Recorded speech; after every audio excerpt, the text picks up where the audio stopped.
Years after the mysterious and gruesome death of their father Paul in his textile factory, not much seems to have changed for his mentally disturbed wife Sophie and Paul's young son Martin. Sophie battles with depression, which keeps her mostly hidden away in her darkened home, while Martin experiences terrifying encounters within the shadows. His older sister Rebecca experienced the same terror as a child, and attempts to save him from his mother's disturbed mental state and whatever lurks in the darkness. This supernatural entity holds some mysterious attachment to their mother, and will take the life of anyone who stands between the two of them, as long as the lights remain out. So released in late July of 2016, Lights Out was the feature film directorial debut of David F. Sandberg. After producing a short film based on this concept, it gained viral exposure despite not winning the competition it was made for. Namely, it got the attention of acclaimed director James Wan, who helped usher this film along as a producer. And the New Line Cinema produced feature went on to gross over $148 million from its mere $4.9 million budget. And the film's screenwriter Eric Heiser has somewhat of a mixed filmography, having written both the terrible remake of A Nightmare on Elm Street and the rather middling prequel to John Carpenter's The Thing, but did deliver what I feel is one of the best entries in the Final Destination franchise with his fifth and final installment. And following Lights Out, he went on to work with Denis Villeneuve on his critically acclaimed and brilliantly crafted Arrival. Now with Lights Out, there is a clear quality akin to that of James Wan, and why the director of Saw, Insidious, and The Conjuring backed David S. Sandberg with such confidence. Sandberg demonstrates a lot of quality in his storytelling by constructing a narrative that weaves together family dysfunction, clinical depression, and a chilling premise that might feature a prominent level of jump scares, but also a generous amount of heart-choking tension. And tapping into that primal fear of the dark is quite expertly executed, where any dark corner can lurk a frightening terror, and that it can come at you from any angle. It's just the stuff nightmares are made of. The desperation of fighting against the persistence of the dark proves utterly effective and keeps you creeped out every time the lights go out. And the simple trick of the creature appearing and disappearing as the lights are out and on again, as well as how it suddenly moves from one point to another, is so greatly startling, keeping the tension really on edge. And the design of the creature Diana is so absolutely creepy with its gangly limbs and twitchy body language. It shows what a creative filmmaker and a talented performer can do with such an inspired vision of spine-chilling fright. And apparently actress Teresa Palmer wasn't even allowed to see the design or the stunt performer in costume before shooting, in order to generate a genuine and very visceral reaction to the sight of the creature.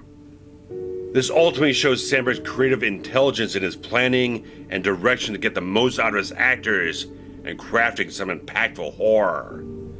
Not to mention the cinematography and visual trickery overall create a solid atmosphere that maintains the horror and crafts a generally very good looking film. Lights Out really has a very pleasing, intimate feeling with its use of few locations and a small cast to keep the narrative tight and focused. It doesn't have the need to expand its scope any more than necessary to tell an effective story. And while the cast assembled here is small, it is thoroughly excellent, because Maria Bello has never failed to impress in anything ever, and her grappling with its character's painful depression is wholly sympathetic and sorrowful to watch.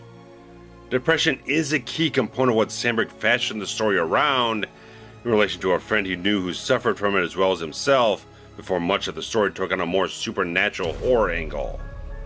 Still, Bello is supremely talented and anchors much of this film with the agonizing conflict, emotional pain, and disillusionment Sophie has undoubtedly been haunted by all this time.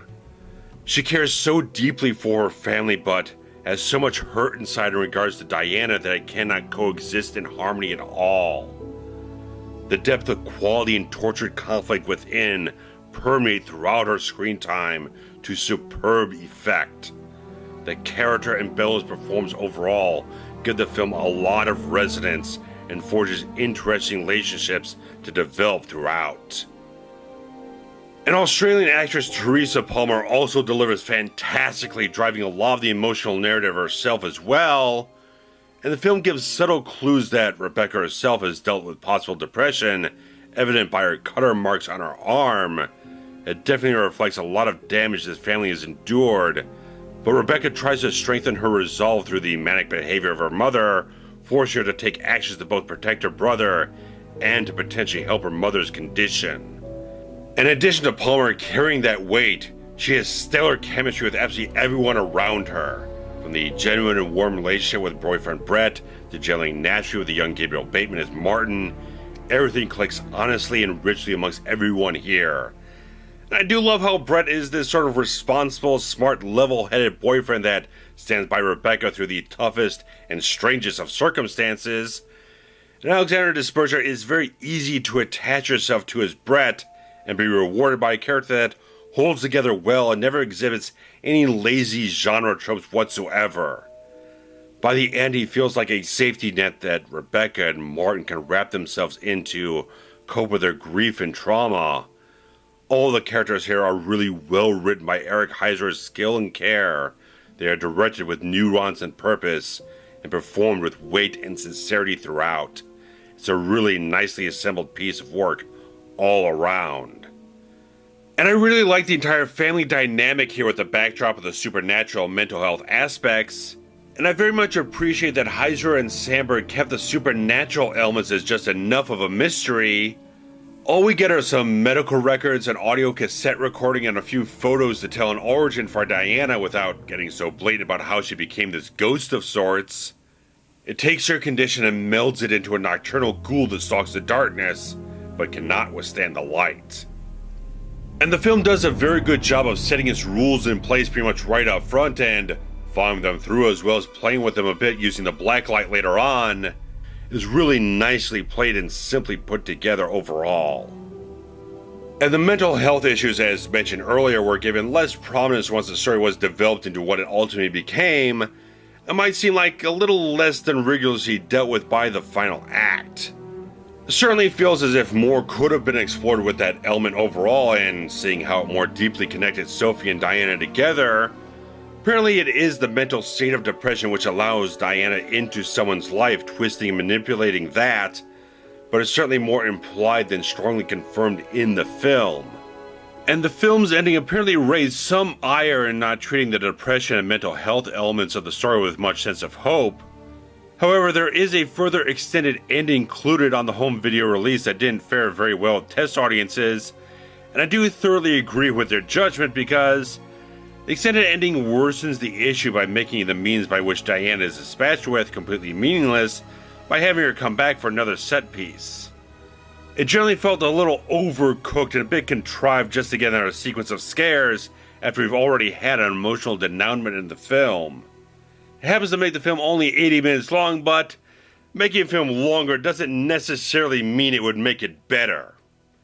Ultimately, I feel Lights Out is a good piece of horror that takes a simple and effective concept, wraps some engaging and relatable characters and elements around it, and delivers it in a smart package. So I definitely invite you all to go ahead in the comments and give me your thoughts and feelings of Lights Out and how it's stacked up in terms of your expectations, and did it really deliver as much on the concept as you felt it possibly could. But regardless, thanks so much for watching, guys. I'll be back some other good scary stuff in due time. So guys, thanks much. Bye bye.